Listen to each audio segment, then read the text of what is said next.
여러분, 오늘 말씀은 초대교회가 처음으로 고난을 당했을 때 이 문제를 어떻게 풀고 나가는지를 보여주는 내용입니다. 이것은 이 땅에 있는 모든 교회는 언제든지 이런 고난을 당할 수 있는데요, 이런 고난을 교회가 당할 때에 이런 문제를 어떻게 우리가 풀고 나갈지를 보여주는 하나의 귀한 모델입니다. 오늘 우리가 잘 배울 수 있기를 바랍니다. 그래야 우리 교회라고 항상 편하고 안전하기만 하지는 않아요. 우리 교회도 언제든지 문제가 생길 수 있고, 그런 문제로 인해서 저와 여러분이 힘들고 어려운 상황이 될 수도 있는 겁니다. 그럴 때 이 말씀을 우리가 기억하면 이런 때는 이렇게 문제를 해결하면 되겠다 할 수 있는 겁니다. 자, 사도들이 놓였다 그랬죠? 사도들이 복음을 전하다가 처음으로 체포를 당했잖아요. 그것도 체포를 당할 만한 일을 해서 당한 게 아니고 하나님도 기뻐하실 일이고 이 세상 누가 봐도 다 정말 잘한 일인데 40이 되도록 한 번도 걸어보지 못한 사람, 나면서 안진뱅이 돼가지고 정말 너무나 불행한 인생이라서 사는 것이 힘들어서 구걸이라도 해야 먹고 살 수밖에 없는 이런 너무나 안타까운 처지에 있는 사람을 예수의 이름으로 일으켜 주었잖아요. 그리고 그것 때문에 이제 복음을 전할 수 있는 기회가 생겼고, 그날 복음을 들은 사람이 5천 명이나 예수님을 믿게 되었습니다. 이 얼마나 귀하고 아름다운 일이에요. 그런데요, 이거를 싫어하는 놈이 있어요. 복음을 전하고 영혼이 구원받는 일을 싫어하는 놈, 누구겠어요? 그건 사탄이에요.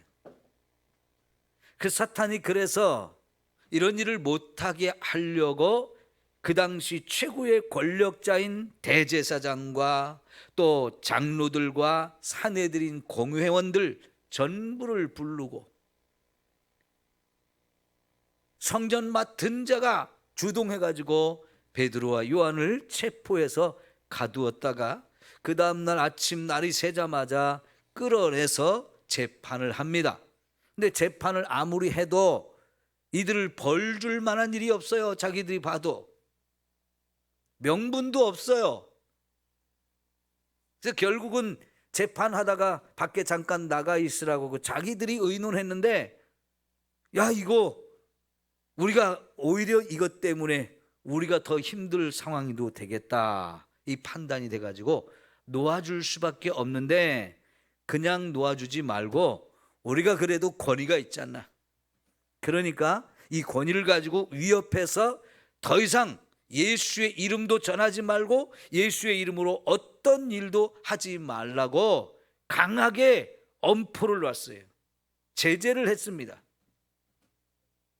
그러나 여러분, 베드로와 요한은 너무나 위대한 말을 하지요. 지금 우리가 하나님 앞에 서 있는데 하나님이 우리에게 주신 말씀을 따르는 게 옳은지, 여러분이 한 말을 따르는 게 옳은지 한번 스스로 판단해 보시오 라고 하면서 우리는 보고 들은 것을 증언하지 않을 수 없습니다 하고 담대하게 선포했어요. 처음으로 체포를 당하고 처음으로 법정에 끌려가서 이렇게 신문을 받았는데, 그 법정 예수님이 끌려가서 재판을 받았던 자리이고요, 예수님을 죽였던 사람들이 바로 그 사람들인데 똑같은 자리에 있었지만은 이들은 이제 전혀 이런 걸 두려워하지 않았어요. 결국은 아무 일도 당하지 않고 그대로 석방이 되어서 나왔는데, 어디로 갔어요? 석방되자마자 어디로 갔어요? 석방되자마자 감옥에서 나왔을 때 간 곳은 동료에게 갔다 그랬어요. 동료. 여기서 말하는 동료는 그럼 누구겠어요? 12명의 사도들, 그리고 함께하는 교회 성도들이 되어지는 거죠. 여러분, 감옥 생활을 하다가 나오는 사람이 석방돼서 나오면 갈 곳 없는 사람이 많아요. 대부분 왜 그럴까요? 죄를 짓고 갔기 때문에. 근데 죄를 짓고 감옥에 가면 평소에 알던 사람 다 끊어지게 됩니다. 가족들조차도 외면하게 되는 경우들이 많아요. 갈 곳이 없어요. 그런데 이런 감옥에서 나온 사람들이 그래서 주로 어디를 가느냐? 동료를 찾아갑니다. 그럼 감옥에 나온 사람들의 동료는 어떤 사람들일까요? 예전에 같이 죄를 지었던 사람들. 그런 사람들을 찾아가는 게 대부분이에요. 다른 사람들은 맞아주지 않거든요. 그러면 옛날 동료를 다시 찾아가면 어떻게 될까요? 또 그 짓을 반복할 수밖에 없잖아요. 그럼 그 사람은 그런 죄의 생활을 청산하고 인생이 새로워지기가 어렵습니다. 자, 그런데 지금 베드로와 요한은 동료에게 찾아갔는데 그들이 바로 교회입니다. 여러분, 교회는 바로 그런 곳이 돼야 돼요. 갈 곳 없는 사람이 찾아갔을 때 따뜻하게 맞아줄 수 있는 곳. 세상에서 버림받은 사람들이 언제든지 찾아오면 마음껏 문을 열고 환영하고 받아줄 수 있는 이런 곳이 되어야 합니다. 힘든 사람, 어려운 사람, 외로운 사람, 고통 중에 있는 사람, 그 누구라도 찾아와서 나 좀 도와주시오 할 때 정말로 그를 받아주어서 위로해주고 소망을 주고 다시 시작할 수 있는 따뜻한 사랑이 있는 그런 곳이 되어지면 얼마나 좋을까요? 예전부터 보면요, 감옥에 가서 이렇게 온갖 고생을 하고 나왔을 때 그래도 끝까지 그 사람을 기다려주는 사람이 있어요. 누굴까요? 보통은 어머니예요. 그러죠. 대부분의 어머니는요, 자식이 정말 큰 죄를 짓고 감옥에 갔어도 여전히 내 자식이라고 생각합니다. 그 자식을 그렇게 감옥에 가게 만든 건 자기 책임이라고 생각하면서, 애미가 못나서 자식을 이렇게 감옥 가게 만들었다고 하면서 그 감옥에서 밥도 제대로 먹지 못할까 봐, 추운 데서 떨까 봐 엄마도 불을 떼지 않은 방에서 겨울을 지내고 밥도 제대로 먹지 못하면서 함께 고난을 당하다가 자식이 나온다 그러면 그래도 찾아가서 끌어안고 집으로 데려갈 수 있는 사람이 어머니거든요. 그래서 어머니 참 위대한 존재인데, 교회는 그런 어머니 같은 진짜 큰 사랑을 가진 곳이 되어야 합니다. 그러니까 베드로와 요한이요, 나오자마자 동료들에게 간 거예요. 교회에 갔다는 얘기예요.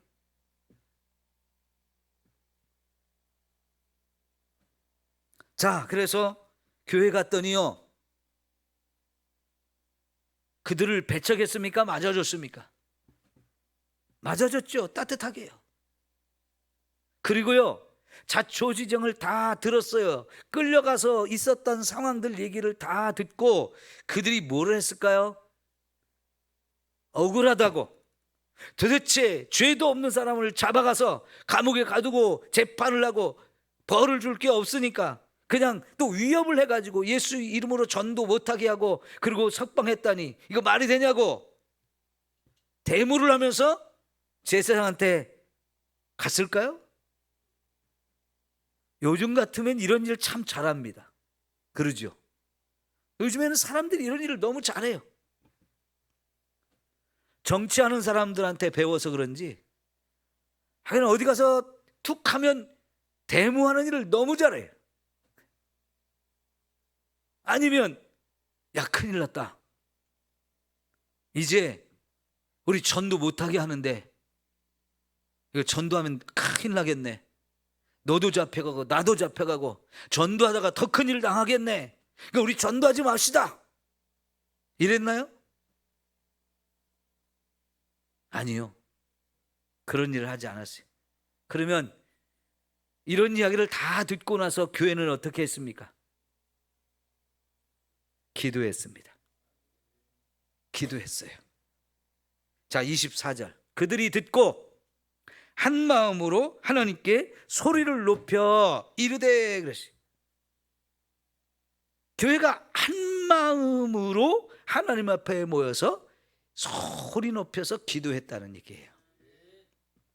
이것이 초대교회가 처음 이런 고난을 당했을 때 보여준 가장 좋은 해결 방법이었던 거예요. 여러분, 이것을 우리가 배우자는 거예요. 오늘 우리 교회 같으면 이렇게 반응할 수 있을까요? 기도로 이 문제를 풀어가자고 온 교회 성도들이 한 마음이 돼가지고 열심히 소리를 높여 기도하면서 이 문제를 풀어갈까요? 아마 대부분의 요즘의 교회라고 하면 이런 문제 생겼다 그러면 회의부터 할 거예요. 회의. 이거 대책을 논의합시다. 모여가지고 회의부터 할 거예요. 저도 그랬을 가능성이 많아요. 오늘 이 말씀을 제가 준비하기 전까지는 그렇게 한 적도 많아요. 네, 다시 한번 깨달았습니다.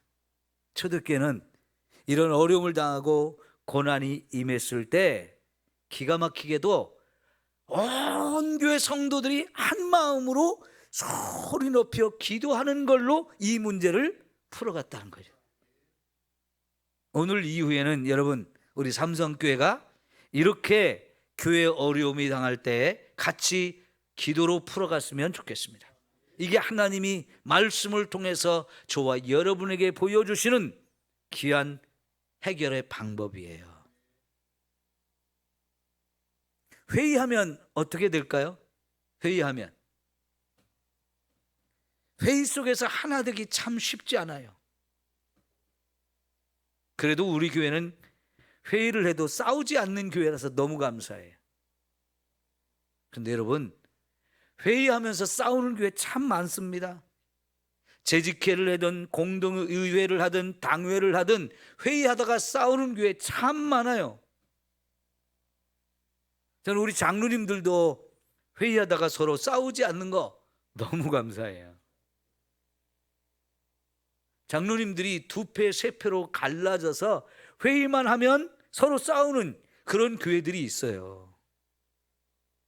제가 전에 부교육자로 있었던 교회들 중에는 실제로 그런 교회가 있었고요. 어느 교회는 목사님과 장로님들이 서로 일치가 안 돼가지고 늘 불편한 그런 교회도 있었어요. 이게 참 힘든 거거든요. 아마 초대교회도 이제 숫자가 거의 10,000명에 육박하는데 회의하기도 어려웠을 거고요. 회의하게 되면 서로 이렇게 하자 저렇게 하자 의견이 분분해가지고 일치되기가 참 어려운데요. 감사하게도 초대교회는 기도하는 교회로 시작했잖아요. 마가의 다락방에서 성령 받기 위해서 기도하는 걸로 거기서부터 교회가 시작했거든요. 그래서 기도하다가 성령 충만함을 받고, 그래서 성령 충만함을 받은 사람들이 성령에 나가서 말하게 함을 통해서 복음을 전했더니 그날 3,000명이 예수 믿기로 하고 돌아왔고, 또 그 다음에도 5,000명이 예수 믿고 돌아오는데, 사도행전 2장에서도 그렇고 이제 내일 아침 내일 새벽에 볼 말씀에도 보면, 아니 오늘 말씀도 계속해서 보면 기도하는 교회였어요. 기도하는 교회. 이게 초대교회 정말로 중요한 특징 중에 하나는 기도하는 교회에 있다는 거예요. 문제가 있어서만 기도한 게 아니고요, 평소에도 늘 기도하기를 힘쓰는 그런 교회였던 것을 우리가 볼 수 있는데요. 여러분 2장 42절을 볼까요?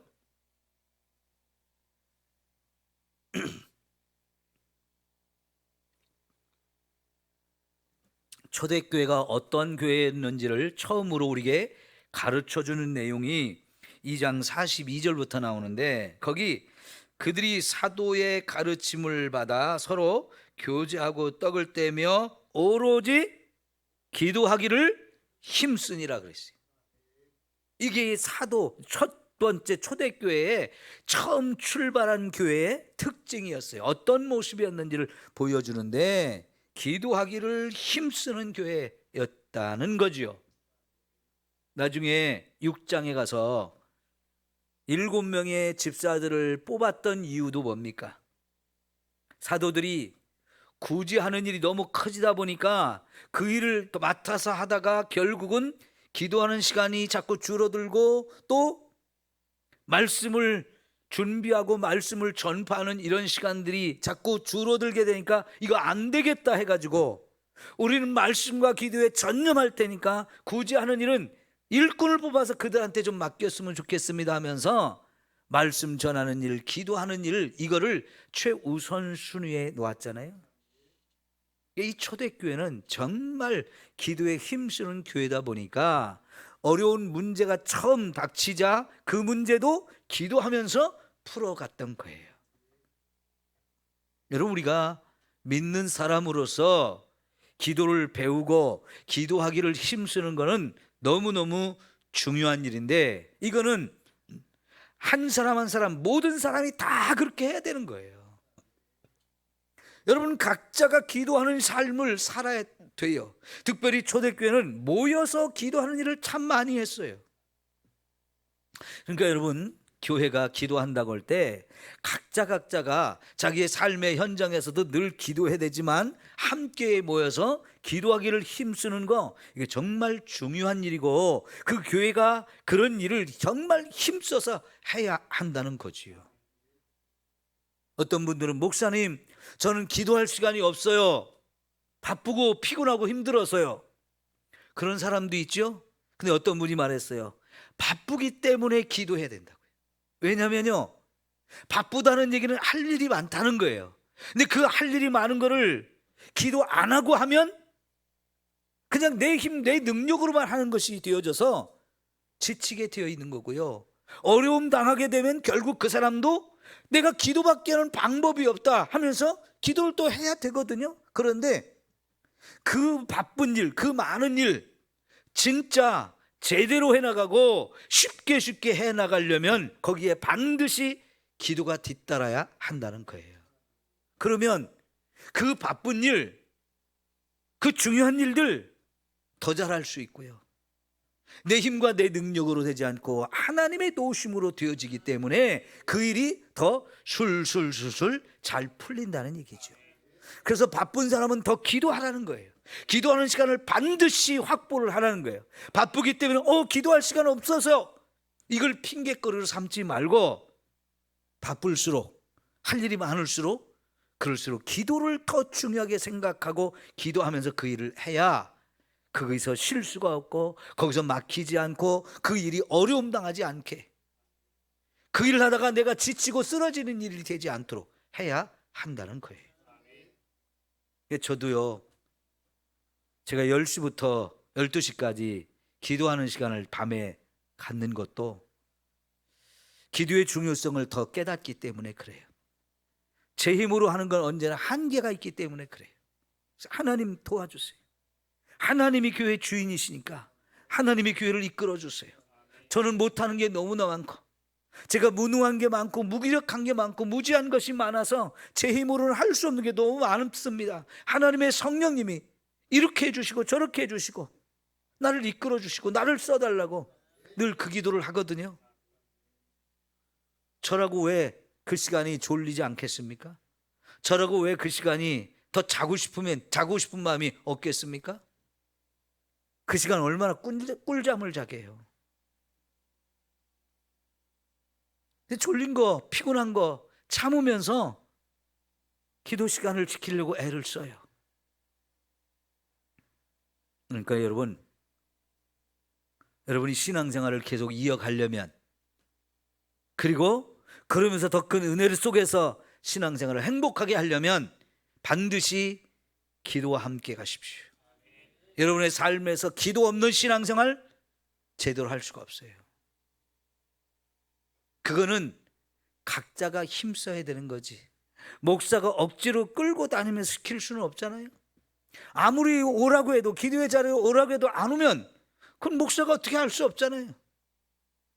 여러분, 이 기도의 중요성, 이 기도의 은혜를 진짜 여러분 중요하게 깨달으시고 한번 해보십시오. 나는 기도 못합니다. 나는 못하겠습니다. 못할 것 같습니다. 그런 마음들 내려놓고 못할 것 같은 마음, 못할 것 같은 상황 속에서도 하려고 애를 써보십시오. 그러면 하나님은 도우십니다. 그리고 기도 속에서 하나님 우리를 만나주시고 우리가 엄청난 은혜를 주시는 거예요. 그러니까 여러분, 이 초대교회 성도들이 기도하면서 이 문제를 풀어가는 모습을 보면 기가 막혀요. 하나님이 주시는 은혜, 하나님이 깨닫게 하시는 것, 하나님이 풀어주시는 걸 보면 기가 막히다고요. 기도에 놀랍게 응답하시잖아요. 그런데 이들이 기도할 때 어떤 모습으로 기도했습니까? 한 마음으로 소리를 높여서 했다. 그러면 통성 기도를 했다는 얘기예요. 부르짖어 막 힘을 써서 막 소리 높여서 그렇게 기도했다는 거예요. 여러분, 예레미야 29장 13절에 뭐라고 그랬어요? 내 입을 넓게 열라. 입만 넓게 열라는 얘기가 아니잖아요. 무슨 뜻인지 알잖아요. 좀 소리 높여서 좀 힘써서 기도하라는 얘기잖아요. 그러면 어떻게 된다고요? 내가 채우리라. 내가 알지 못하는 크고 놀라운 비밀을 내게 보이리라. 이게 하나님의 분명한 약속이잖아요. 그러니까 이 초대교회는요, 마가의 다락방에 모여서 성령 받기를 위해서 기도할 때도 얼마나 힘써서 기도했을까요? 우리가 기도합시다 하면서 소리 높여서 통성으로 부르짖어 기도합시다 할 때 다른 사람 막 힘써서 기도하려고 하는데 혼자만 편하게 하려고 소리도 안 내고 속으로만 조용조용히 그러다가 졸고 딴 생각하고 그 마음이 안 모여져요. 물론 여러분, 나이를 먹고 이렇게 육신이 연약해지면 소리치며 기도하는 게 한계가 있어요. 저도 압니다. 그렇지만 좀 하려고 같이 기도합시다 할 때는 힘 좀 모아가지고 같이 막 힘써서 부르짖는 그런 기도가 필요합니다. 그럴 때 하나님이 더 큰 은혜를 부어주시는 거지요. 자, 그런데 첫 번째, 대주제여 천지와 바다와 그 가운데 만물을 지으신 이시여 하고 기도를 그렇게 시작했어요. 이건 누구에 대한 이야기예요? 하나님. 우리의 기도를 들으시는 분이 어떤 분이냐? 온 세상 모든 만물의 주인 되시는 분, 하늘과 땅과 바다와 그 가운데 모든 걸 다 지으신 창조주 하나님, 하나님을 그렇게 부르면서 기도했어요. 하나님 온 세상 모든 만물의 주인입니다. 이 모든 만물을 창조하신 분입니다 하면서 그렇게 기도하거든요. 그거 왜 그럴까요? 하나님의 주인 되심과 하나님의 창조주 되심을 바라보면서 지금 우리 가운데 이루어지는 이 모든 일도 다 지금 하나님이 주관하고 계시다는 것, 하나님이 통치하고 계시다는 걸 생각하면서 그까짓 거 우리를 괴롭히는 사람들, 우리 전도 못하게 하는 사람들, 지금 우리 앞에 이렇게 고난을 주고 핍박을 주고 어려움을 주는 사람들, 그 사람들도 다 하나님의 통치 아래 있다는 걸 믿는 거예요. 그러니까 여러분, 기도가 더 담대해질 수 있고 그 기도가 더 확신을 가지고 할 수밖에 없는 거지요. 우리를 핍박하는 세상이 큽니까? 이 세상 창조주가 크십니까? 당연히 창조주 하나님이 크시죠. 지금 우리를 핍박하는 사람들이 유대 나라의 최고 1인자, 2인자, 최고의 권력자들이거든요. 사람들은 그 앞에 벌벌 떨 수밖에 없어요. 종교적인 지도자이고 모든 행정 권한을 가진 사람들이고 사법 권한도 다 가진 사람들입니다. 그 사람들의 말 한마디면 살고 죽는 게 결정될 수도 있어요. 그들이 하지마 하거든요. 그런데 그 위에 더 높으신 분이 계시다는 거예요. 누구요? 하나님이요. 그 하나님의 이름을 부르면서 그 하나님 앞에 우리가 기도하는데 그 하나님이 우리의 기도를 들으실 것이라는 믿음이 있으니까요, 처음부터 두려워서 하나님 이 문제 해결해 주세요 하고 기도하는 게 아니었어요. 자, 그들이 하는 일이 어떤 짓인지를 말씀으로 깨달았어요. 그래서 25절에 보면 시편 2편의 말씀을 인용해서 기도를 합니다. 어찌하여 열방이 분노하며 족속들이 허사를 경영하였는고, 세상의 관원들이 나서며 관리들이 함께 모여 주와 그의 그리스도를 대적하는도다. 이 말씀을 시편 2편에 다윗을 통해서 하나님이 이미 말씀해 주셨는데, 지금 우리가 이 고난을 당하는 거 사실은 그 말씀이 이루어진 것이라는 걸 깨달은 거예요. 여러분, 요 지금 이 사도들을 전도 못하게 잡아가고 재판했던 사람들이 누구냐면 그들 속에 바리새인도 있고 사두개인도 있어요. 그 사람들이요, 평소에는 늘 으르렁거리며 싸우는 사람들이었어요. 왜? 생각이 다르고 신앙의 관점이 다르고 하다 보니까요, 저놈들 싸가지였고 저놈들 엉터리고 하면서 늘 싸우고, 우리는 옳은데, 우리가 바른데 너희들은 틀렸어 하면서 옳고 그른 걸 가지고 막 싸우는 거예요. 그런데 기가 막히게 예수님을 죽일 때는 이들이 하나가 되어서 죽였어요. 그런데 똑같이 지금 예수님의 제자들이 그 예수님의 이름으로 복음을 전할 때 똑같이 또 하나가 되어서 반대하고 있는 거예요.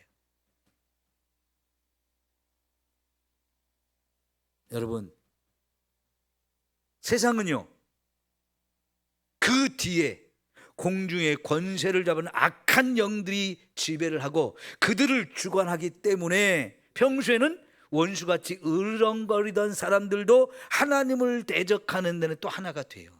이게 기가 막힌 일이에요. 이런 일은 언제든지 있었어요. 언제든지. 예수님도 그런 일을 당했고 예수님의 제자들도 그런 일을 당했지만 2000년 교회 역사 가운데 그런 일은 얼마든지 많았어요. 이런 일을 이상하게 보지 마시고 그런 일을 두려워할 것도 없고요. 그러나 그것도 하나님이 다 계획한 일이고 하나님께서 허락하셨다는 거예요. 그런데 하나님이 그냥 계획하고 그냥 허락한 게 아니고 그것조차도 그걸 이용해서 하나님이 원하시는 일을 하게 하신다는 거예요. 그러니까 여러분, 전도서에 보면 악한 놈도 악한 나라에 쓰기 위해서 그냥 두신다고 하셨거든요. 악한 놈들은 악한 나라에 쓸 일이 있어요. 하나님이 악한 일을 위해서 선한 사람을 악한 일에 쓸 필요는 없잖아요. 그 악한 놈들을 악할 때 쓰기 위해서 하나님이 그냥 두실 때가 있다는 거예요. 아유, 저런 놈 하나님 벌도 안 주고 왜 그냥 두셔? 하나님 안 잡아가시고 우리 그럴 때가 있잖아요. 그런데요, 하나님이 그 악한 것들을 또 쓰실 때가 있대요. 왜? 악한 놈을 벌 줄 때 착한 사람 들어 쓰는 거는 또 착한 사람이 힘들어요. 그러니까 악한 놈을 벌 줄 때는 악한 놈을 들어서 또 벌을 주는 거예요.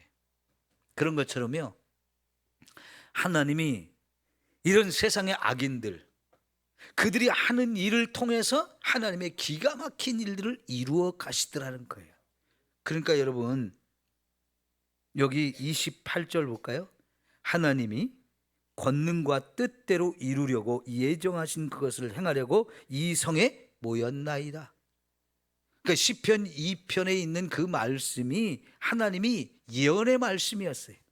이 다음에 이런 일이 일어날 거다라고 예언해 놓으셨는데 그 예언의 말씀이 예수님을 죽이는 데서 한번 확인이 됐어요.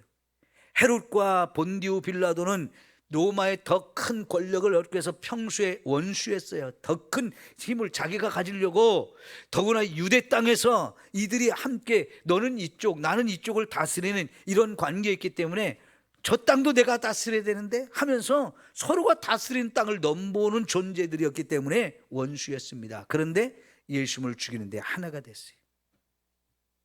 유대의 종교 지도자들과 로마에서 보낸 정치 지도자들, 이들이 하나가 될 수 없는 부분이 많았는데요, 예수님을 죽일 또 이들이 하나가 돼요. 아까 말씀드린 바리새인과 사두개인 하나가 되지 않던 사람들이 또 이때 하나 돼요. 왜 하나님이 이들을 하나가 되게 하시느냐? 그들을 통해서 예수님이 죽음의 길로 가게 만드셨어요. 사실은 예수님의 죽음은 예정된 거잖아요. 그가 죽어야 저와 여러분의 죄 문제를 해결될 수 있거든요. 그런데 하나님이 그 계획을 이루어가는데 이 사람들을 사용하신 거예요. 기가 막히잖아요. 그 지금 제자들이 그들에 의해서 지금 고난 받는 것도요, 하나님이 허락하셨는데, 그럼 왜 이 제자들의 교회, 초대교회 고난 당하는 일을 허락하셨을까요? 교회에 손해를 끼치려고 하셨을까요? 우리가 시편 119편에서 너무나 잘 아는 말씀 있잖아요. 고난 받는 것이 유익이다, 손해다? 유익이다 그랬어요. 하나님의 백성에게는 고난 받는 것이 유익입니다. 자, 아까 우리가 외부에서 교회를 공격했단 말이죠. 전도를 못하게 하고 잡아가고 이러는데, 이건 외부에서 교회를 공격하는 거예요. 그때 교회가 필요한 게 뭐예요? 하나가 되는 거예요. 그런데요, 이 고난을 통해서 결국은 하나님이 교회가 하나가 되게 하셨어요. 이게 유익인 거예요. 그리고 그 일 때문에 더 기도하게 하셨어요. 이게 교회의 유익인 거예요. 여러분, 그러니까 어떤 어려움과 고난을 당해도 교회가 하나가 되고 기도하는 교회가 되어진다면 겁날 게 없는 거예요. 해결 안 될 게 없는 거예요. 참 놀라운 것이, 하나님의 교회가 핍박을 어마어마하게 받았는데요, 그 어마어마한 핍박 속에서 오히려 교회는 더 강해지고 더 안으로 똘똘 뭉쳐서 하나가 되어지고 더 복음을 담대하게 전하면서 성도들의 믿음이 단단해졌어요. 더 큰 믿음으로 성장했어요. 그러니까 고난을 통해서 받은 교회의 유익이 어마어마하게 컸던 거지요. 그러니까 신약 성경에도요, 이 고난받는 것이 교회에 엄청난 유익이라는 말씀이 여기저기서 많이 나오거든요. 그러니까 여러분, 우리는 고난받는 거 두려워할 필요가 없어요. 왜? 그 고난을 통해서 우리에게 주어지는 유익이 훨씬 더 많기 때문에 그래요. 문제는 그런 고난을 받을 때 교회가 하나가 되느냐, 아니면 기도하느냐, 아니면 기도가 아닌 다른 방법을 취해서 하느냐, 여기에 달려있는 거거든요. 사람을 찾고 서로 내가 맞다 네가 맞다 하면서 싸우고 다투고 분열하는 이런 교회가 되지 않고 정말 하나가 되고 같이 기도로서 문제를 풀어가는 교회가 되어진다면, 그거는 오히려 그 고난을 통해서 교회에 엄청난 유익을 가져다 주는 거예요. 때로는요, 사탄이 교회 안에서 문제를 만들어요. 교회 안에서 문제가 생기면 교회가 그 교회 안에서 생긴 문제 때문에 서로 비난하고 손가락질하고 정죄하고 비판하고 판단하고 싸우다가 결국은 스스로 무너지는 일이 생겨요. 밖에서 공격할 때는 우리끼리 하나가 되고 그걸 막아내는데, 안에서 문제가 되면 결국은 그 안에서 분열이 일어나고 싸우고 그러다가 무너지는 경우가 훨씬 많은데요, 요즘의 교회는 그런 일이 더 많아요. 여러분, 그래서 교회가 믿음으로 하나 되고 기도하면서 하나가 되고, 그래서 기도하면서 문제를 풀어가는 이런 교회가 되는 게 너무 중요한 거죠. 이게 참 하나님이 기뻐하시는 방법인 줄 믿습니다. 자, 그래서 여러분, 이제 29절부터 보면, 주여 이제도 그들의 위협함을 굽어보시옵고, 지금 이런 고난 당하는 것이 어떤 의미가 있는지를 다 기도하면서 깨달았어요. 그래서 하나님, 저들이 지금 막 위협하는 거 하나님 다 보고 계시죠? 이렇게 말씀했어요. 주님이 보신다면 아시지요, 아시지요, 이거잖아요. 주님이 아시는데, 주님이 다 보고 계시는데 우리가 고난당하는 거 그냥 내버려 두지 않는다는 것을 믿는 거예요.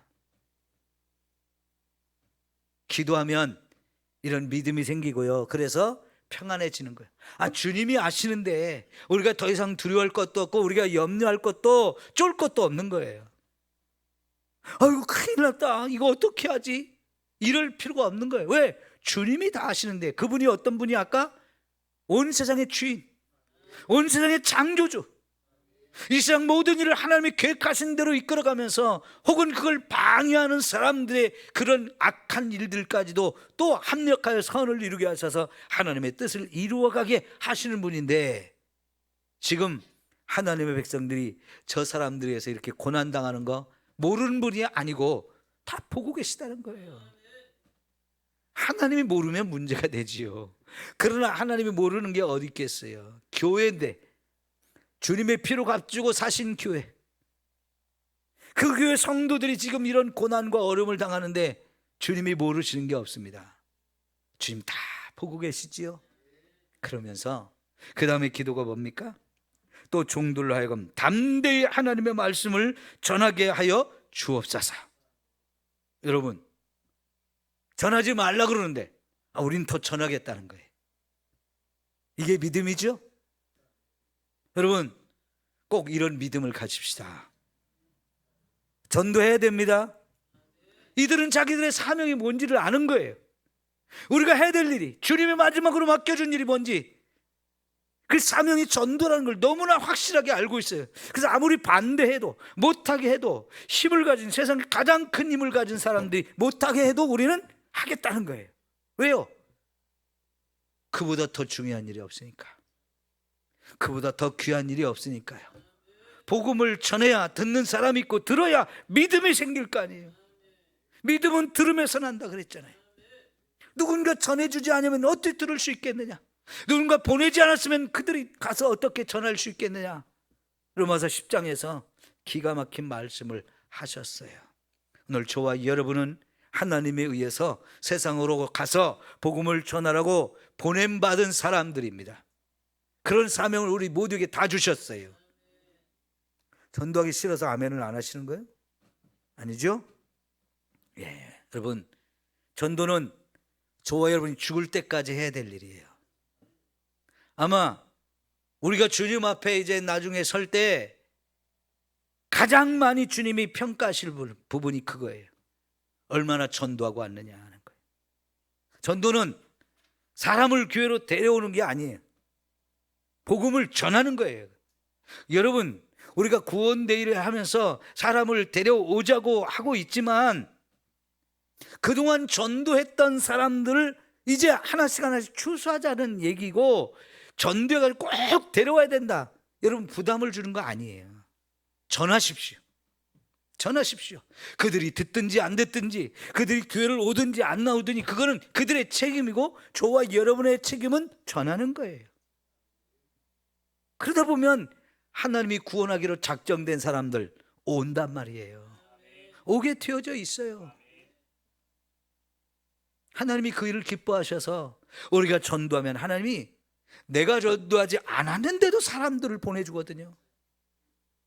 아, 이 교회는 전도하는 교회니까 내가 이 사람을 보낼 때 충분히 책임질 수 있는 교회구나. 하나님이 인정하시니까 보내주는 거 아니겠어요? 이들은 전도하지 말라고 그러는데 우리는 하겠다는 거예요. 왜? 그건 사람의 말이고 전도하라는 건 하나님의 말씀이잖아요. 베드로가 자기를 재판하는 사람들이 놓아주면서 했던 그 말을, 그 앞에서 했던 말이 하나님 앞에서 지금 너희들의 말을 듣는 거하고 하나님의 말을 듣는 게 어떤 게 더 옳은지 스스로 판단해 보라고 베드로가 그 말을 하고 나왔잖아요. 지금 초대교회 성도들이 다 같은 마음이에요. 교회는 전도하는 일에, 기도하는 일에 한 마음이 됐다면, 세상은 또 세상끼리 하나님을 대적하고 교회를 핍박하고 전도를 못하게 하는 일로 한 마음이 돼요. 어느 쪽이 세겠어요? 하나님 편이 세지요. 아무리 온 세상에 권력을 가진 사람이라고 그들이 다 모여가지고 우리를 위협한다 할지라도 하나님 편이 더 셉니다. 그런데 여러분, 요즘에는 세상의 법이 차별금지법을 만들어서 교회는 이제 전도하지 마라, 이런 법을 만들었거든요. 우리나라도 유럽의 본을 받아서 그런 법을 만들려고 지금 그런 법안을 마련해 이제 발의해 놓은 사람들이 있잖아요. 국회의원들이. 이걸 우리가 막아내야 하는 거예요. 지금 어제부터 내일까지 우리 교단 총회가 저 신안에 있는 섬에서 큰 호텔을 새롭게 졌다고 거기서 총회를 하고 있는데, 여러분, 헌법을 단어 하나를 바꾸자는 헌의안이 올라왔어요. 전도사의 자격 중에 지금의 헌법은 한신대학교나 한신대학원을 졸업한 남녀가 전도사가 될 수 있는 자격으로 되어 있거든요. 그런데 그 남녀라는 말을 사람으로 바꾸재요. 남녀라는 말을 사람으로 바꾸재요. 무슨 차이가 있나요? 왜 그걸 바꾸려고 하나요? 사람이라고 하면, 남자 여자라고 하면 남자 아니면 여자 이거밖에 없는 거예요. 그런데 사람이라고 하면 그 다음에 이제 거기다 뭘 집어넣을 수 있느냐면, 남자가 여자가 이게 아니고 제3의 성도 있고 그 밖에 성도 있다고 지금 동성연애를 주장하는 사람들이 법을 그렇게 만들어 가려고 하잖아요. 거기서 나온 논리예요, 그게. 그래서 우리 김재현 장로님이 총재로 가셨는데 거기에 그 법을 다루는 법제부에 우리 김재현 장로님이 배정이 돼서 활동을 하시는데, 남녀를 사람으로 바꾸자 찬성하셨을까요? 반대하셨을까요? 김재현 장로님 가면서 반대하겠습니다 하고 가셨어요. 그래서 부결이 돼버렸어요. 감사하죠? 근데 그걸로 끝나지 않았어요. 교단에서 총회를 하면서 몇 년에 한 번씩 우리의 어떤 의지와 뜻을 모은 문서들을 만들어서 공식적으로 발표하는 그런 게 있는데, 이번에 제7문서라는 걸 만들어서 발표하려고 하는데, 소수자의 인권을 보호해 주자는 그런 항목을, 그런 내용을 만드는데, 거기에 소수자라고 하는 그 규정 속에 성별 정체성 때문에 소수자가 되어 있는 사람들을 보호해 주자, 이런 내용이 들었어요. 그게 뭐예요? 성별 정체성에서 소수자로 차별받는 사람, 동성연애자들을 보호해 주자는 그런 얘기예요. 여러분, 왜 자꾸 교단에 어떤 사람들이 이런 짓거리를 할까요? 그 내용이요, 차별금지법을 만드는 사람들이 만들었던 그 법안에 똑같은 내용을 갖다가 집어넣은 거예요. 세상에 차별받으면 안 된다고, 사람마다 차별받으면 안 된다, 이거는 맞는 말이에요. 그래서 우리나라에 사람들을 차별할 금지하는 많은 법들이 개별적으로, 장애인 금지하지 마라, 학력에 따라 금지하지 마라, 지역에 따라 금지하지 마라, 남자 여자 차별하지 마라, 뭐 이런 차별금지법이 많이 있어요. 그런데 이번에 그 차별금지법은 이걸 다 모아가지고 그 중에 없었던 얘기를 하나 딱 집어넣는데, 성별 정체성, 이걸로 차별하지 말라는 얘기, 그 한 단어를 집어넣은 거거든요. 그런데 교단에서 만드는 중요한, 온 세상에 공포하는 이 중요한 문서 속에 요거를 집어넣자는 거예요. 여러분, 이거는 어떻게 됐을까요? 총회에서 부결로 결정이 나야 되는데 그렇게 결정은 안 나고, 결정하는 걸 보류하고 임원회에 넘겨서, 그 임원들이 이제 나중에 다 끝나고, 총회 끝나고 이제 임원들이 모여서 실행위원회라고, 우리 전국에 있는 노예들, 노회장 뭐 이런 분들을 모아가지고 회의를 하는 게 실행위원회라고 하는데, 거기서 결정을 하라고 해줬어요. 아니, 총회에서 그걸 부결을 딱 시키면 끝나는 거를 왜 또 그렇게 한 다리를 더 건너가게 합니까? 아직도 그런 생각을 하는 사람들이 많기 때문에 그래요. 그 제7문서라고 하는 이 문서를 만드는 사람들, 초안을 만든 사람들 속에 우리 교단에 큰 영향력을 끼치는 사람들이 다 들어가 있고, 그 사람들이 그동안 교단에서 존경을 받고 많은 영향력을 끼친 사람들이고 좌지우지하는 사람들인데, 그 사람들 생각 속에 이런 차별금지법을, 동성애를 인정하려고 하는 마음들이 그들 속에 있으니까 이런 걸 집어넣죠. 여러분, 이런 게 있으면 교회가 어떻게 되겠어요? 이것 때문에 찬성하는 반대하는 사람들끼리 충돌이 일어나고 분열될 수밖에 없어요. 그러면 어떻게 돼요? 우리 스스로가 무너지는 거예요. 왜 교회가 이런 걸 가지고 말씀에 분명히 동성애는 죄라고 하나님이 말씀을 하시는데 더 이상 그게 죄가 아니라고 말하는지. 이 법이 통과된 유럽의 나라들은요, 그것 때문에 통과되고 나서 전도가 금지됐습니다.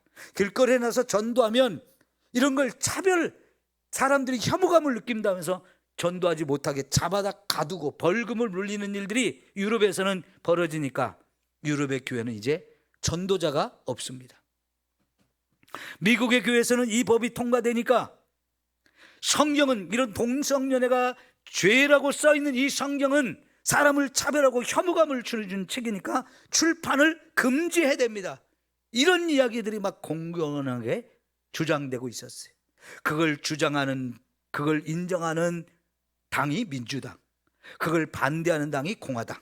미국이 이것 때문에 엄청 서로 간에 싸워요. 이제 요새 나온 뉴스에 우리가 주목할 뉴스가 있는데, 미국의 맥주 회사, 컴퓨터 회사, 뭐 다양한 회사들이, 커피 회사 이런 데가 동성애를 찬성하는 이런 회사들이 많아요. 전세적으로 유명한 스타벅스, 우리나라도 많죠? 제일 비싼 커피, 스타벅스가 제일 앞장서서 동성연애자들을 찬성하고 인정하고 막 그랬어요. 미국에서 1위를 달리는 맥주 회사, 그 회사도 막 동성연애자들의 얼굴을 맥주 캔에다가 인쇄해가지고 막 광고를 해주고 말이죠. 이걸 찬성하는 일을 했다가 요새 미국에서 그 회사 제품들을 막 파기하고 총으로 부시고, 응? 이런 영상들이 막 올라와가지고요, 반대하는 운동이 지금 거세하게 일어나요. 그래서 막 동성연애 찬성하는 기업들 불매 운동이 일어나고 주가가 막 뚝뚝 떨어지고 난리가 났어요. 이거는 정말 우리가 기대하던 바예요. 그렇게 되기를 바라던 일들이. 그런데 세상은요, 이런 세상의 힘이 하나가 되어서 교회를 핍박합니다. 복음을 전하지 못하게 하고 교회 문을 닫게 만들고. 근데 이거를 교회가 하나가 돼서 막으면 교회는 더 강해지는데, 교회 안에서 자중질환이 일어나가지고 우리끼리 싸우고 찬성하는 사람 반대하는 사람, 이걸 이제 갈등을 빚으면 교회는 스스로 힘을 잃어버리는 거예요. 여러분, 교회가 같이 기도하고 하나님의 뜻이 무엇인지를 깨달아서 그 일이라면 목숨 걸고라도 합니다. 이게 있어야 되는 거예요. 차별금지법이 우리나라가 통과되어서 우리 전도가 금지되고 동성연애는 죄라는 말을 못하게 할 때, 목사들이 그리고 성도들이 담대히 나는 감옥 갈 생각하고 복음을 전하고 설교를, 동성애 죄다고 설교를 담대하게 할 수 있으면 우리가 세상을 이길 수 있어요.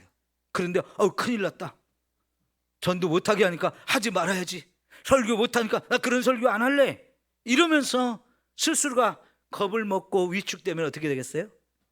교회는 그냥 무너지는 거예요.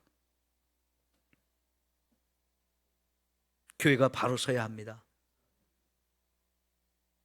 그리고 손을 내밀어 병낫게 하옵시옵고 표적과 기사가 거룩한 정 예수의 이름으로 이루어지게 하옵소서. 그 안진뱅이를 일으켰던 그 같은 일들이 앞으로도 계속 일어나야 된다는 거예요. 왜요? 예수님의 3대 사역이 뭐였어요? 가르치고 전도하고 치유하는 거였잖아요. 교회가 그 일을 해야 된다는 거지.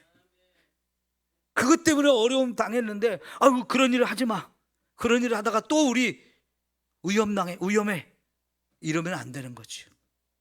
그런 위험이 있고 어려움이 예상되지만 하나님이 주신 사명이기 때문에, 우리가 해야 될 일이기 때문에 더 열심히 하겠다고 하나님 앞에 고백하는 기도했어요. 그러니까 어떻게 됐어요? 빌기를 다하매 모든 것이 진동하더니 무리가 다 성령이 충만하여 담대히 하나님의 말씀을 전하니라. 이렇게 결론이 나야 합니다. 기도하다가 우리 성령 충만 받아야 돼요. 한 사람도 빠짐없이. 저도 성령 충만하고 여러분도 다 성령 충만할 때까지 함께 기도하고, 그래서 성령의 충만함을 받고 더 담대하게 복음을 전할 수 있는 이런 교회가 되어야 합니다. 그 교회가 세상을 변화시켰어요. 지금까지 2000년을 그렇게 교회가 이 땅에 존재해 왔어요. 앞으로도 이렇게 가야 합니다. 기도합시다.